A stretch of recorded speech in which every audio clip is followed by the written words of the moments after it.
Hello and welcome to BYJU'S IAS. Let's take up the daily quiz for today. The first question.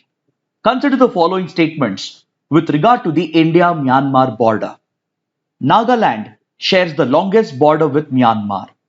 India and Myanmar have an arrangement called the Free Movement Regime, which allows locals on both the sides to go up to 16 kilometers across the other side and stay up to 14 days.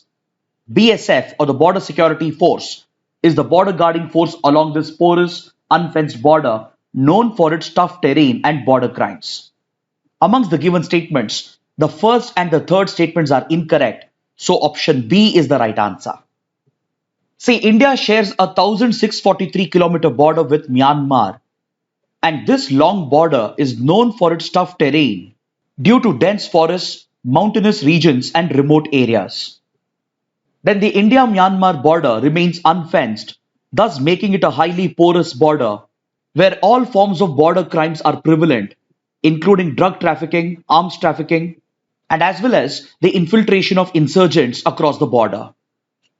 There are 4 Indian states in the northeast that share this border. This includes Arunachal Pradesh, Nagaland, Manipur, and Mizoram. As you can see in this map, it is Arunachal Pradesh which shares the longest border, and it runs up to a length of 520 kilometers. It is followed by Mizoram with a 510-kilometer border with Myanmar. The India-Myanmar border is in news because of the ongoing refugee crisis at the border, which has been reported in this article in The Hindu.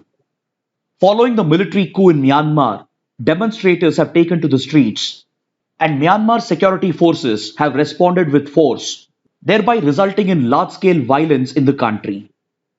As a result of this ongoing violence, several people of Myanmar are fleeing across the border into India and seeking asylum in India.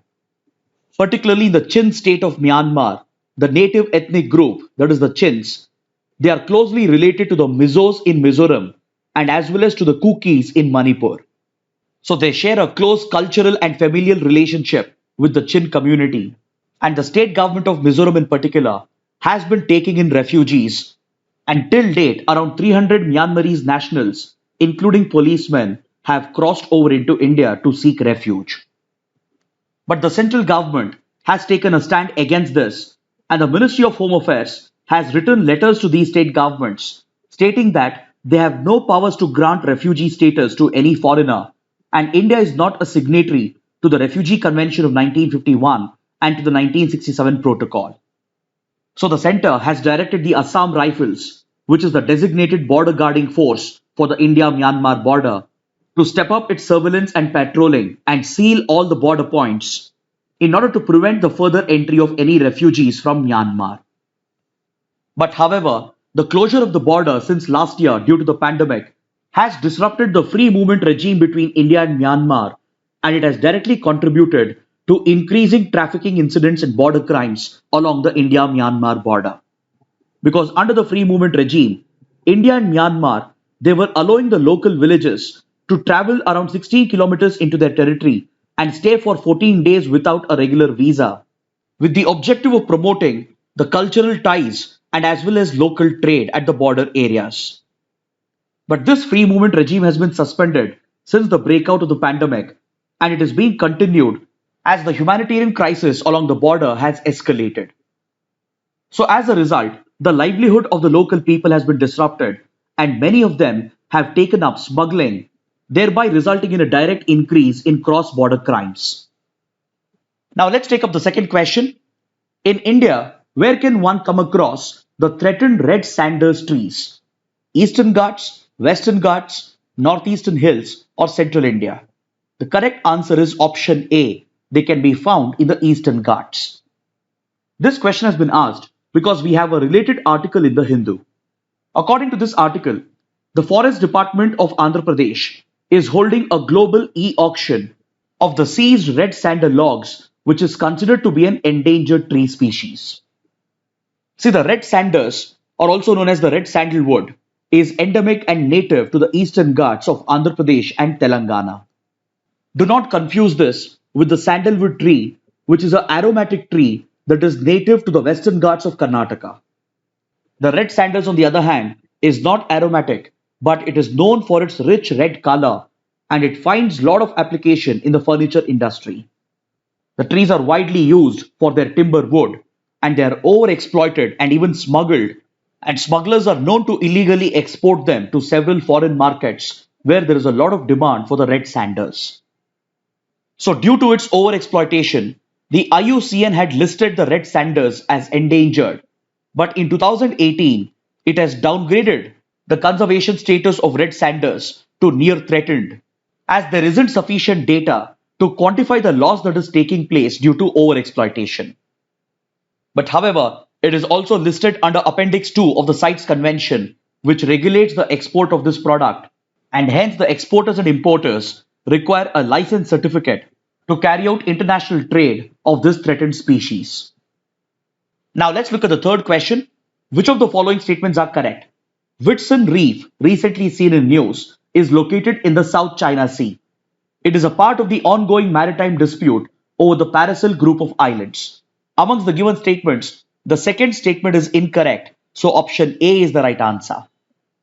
See, the Whitsun Reef shown in this image over here is a boomerang-shaped reef located in the South China Sea, but it is a part of the Spratly group of islands and not the Paracel group of islands.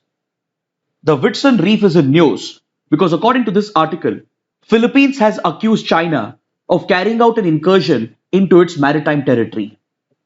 According to the government of Philippines, around 200 militia boats and fishing vessels sponsored by the Chinese security forces have entered into Philippines' exclusive economic zone and they have docked their vessels at the disputed Whitsun Reef.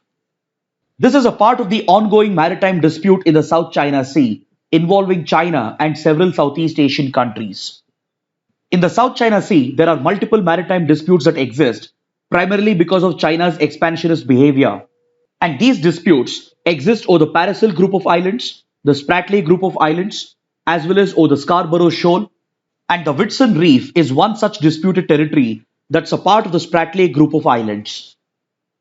See, the Paracel group of islands is disputed between China, Vietnam, and Taiwan, whereas the Spratly group of islands is disputed between multiple countries and it includes China, Malaysia, Philippines, Taiwan, Vietnam, and even Indonesia to an extent, because China has even challenged Indonesia on its sovereignty over the Natuna Island.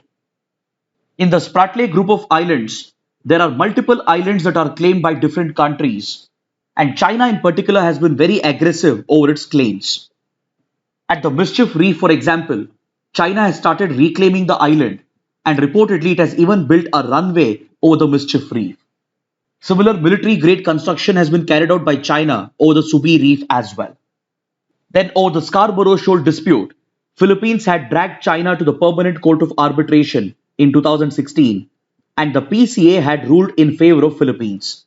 But China refused to abide by these orders of the PCA, and hence, as a result of these heightened tensions in the South China Sea, you should be aware of these important disputed locations, because you can expect a map-based question in prelims.